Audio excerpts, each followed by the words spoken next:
Mr. Skinars. Thank you, Mr. Mayor.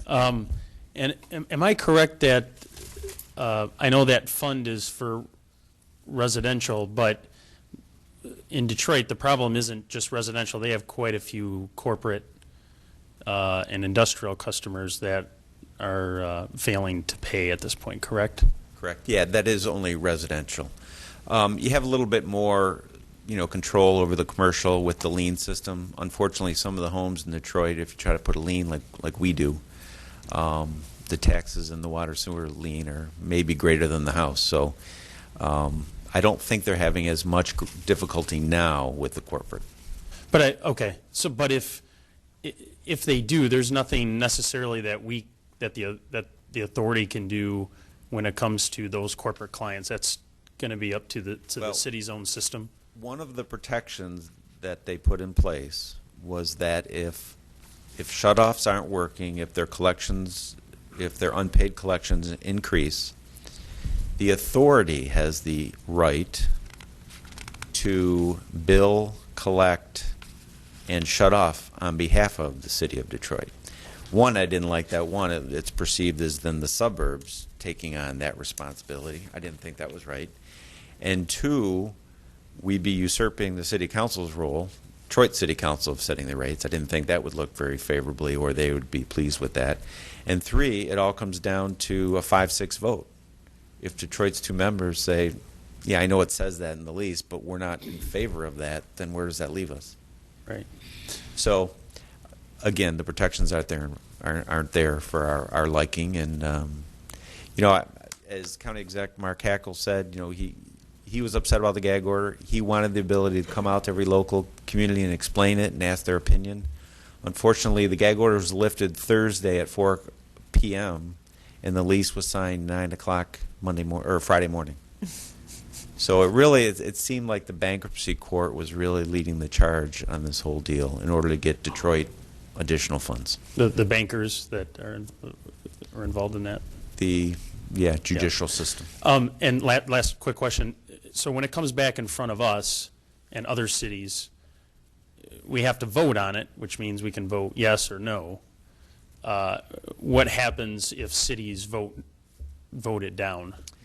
Well, in the model water contract, there's a clause that speaks to you cannot unreasonably withhold your consent.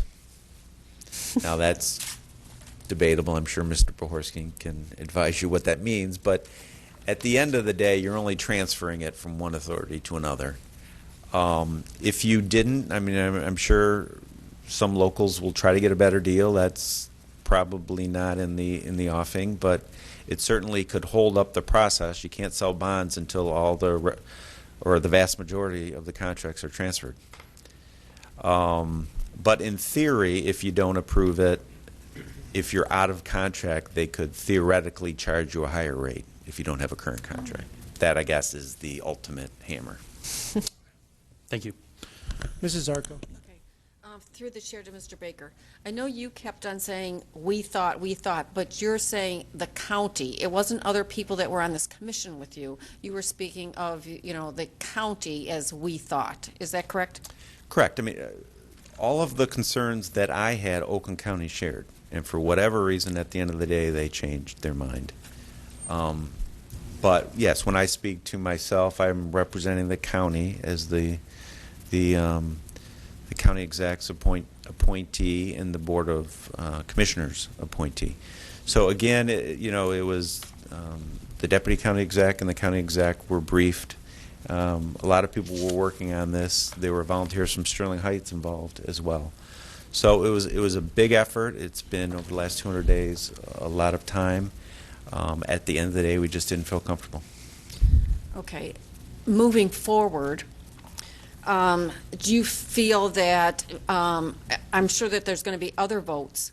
Do you feel that you're going to be the lone vote all the time? Because that's the impression that I'm getting. Yeah. Well, it's certainly, Oakland County is going to be in a position where they're going to have to, vote the way they're seeing things, because I think they're agreeing with the way I'm seeing things, but for whatever reason, politics perhaps, that at the end of the day they voted in favor of it. But No, we've got to make this a transparent process, and our job now is to make sure that all of the ratepayers, whether they live in Sterling Heights or Detroit for that matter, we try to get the rates as low as possible. The rates are out of this world and going to be going up 10% at least for the next couple of years. So it's the 4% cap was not on rates; it was on a revenue requirement. So as volumes go down, in order to make up that same 4% revenue requirement, you gotta increase the rates. And then now we've got this additional $90 million that we've got to fund. So it's certainly it's not a system that needed additional cost added to it like we did. So now it's our job to make sure we somehow lower those costs and get savings.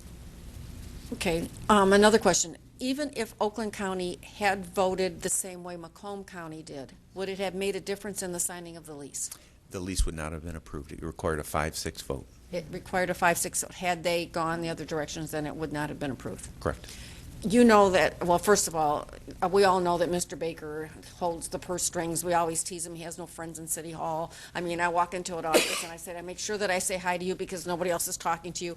But you certainly have expanded your circle of friendship, let me tell you. People don't like me I now. mean, I know there's a lot more people that don't like you being honest and forthcoming, and I certainly, though, am comfortable knowing that you are the county's representative on this board. We couldn't ask for a better person to represent the county of Macomb. So, got faith in you, but good luck. Mrs. Schmidt. Thank you. Through the chair to Mr. Baker.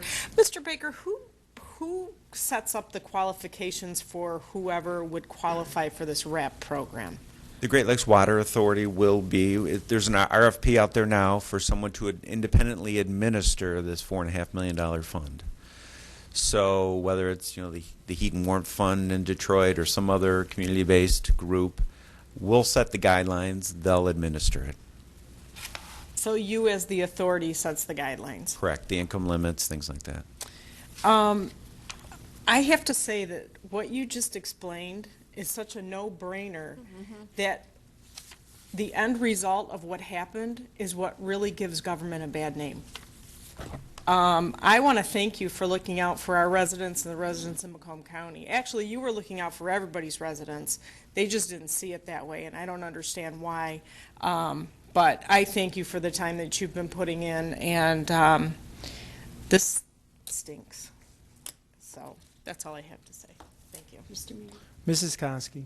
Through the chair to Mr. Baker.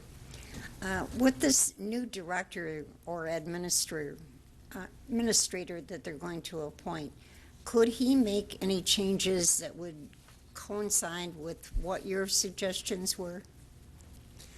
So there is a search out there now for a new CEO of the authority.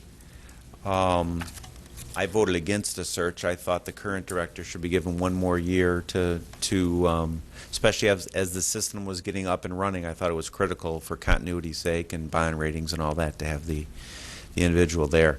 But no, certainly whoever is CEO of the authority is going to be, that's going to be one thing we're going to tie their performance to, is achieving savings. Unfortunately, I wanted that condition in the lease. It currently isn't in the lease. So ultimately, it comes down to whatever contract 5 out of 6 vote to approve for the CEO's contract. The CEO requires a 5-6 vote as well. Okay, so he could make some changes then if he can. Theoretically, votes? yes, he or she could. Okay, thank you.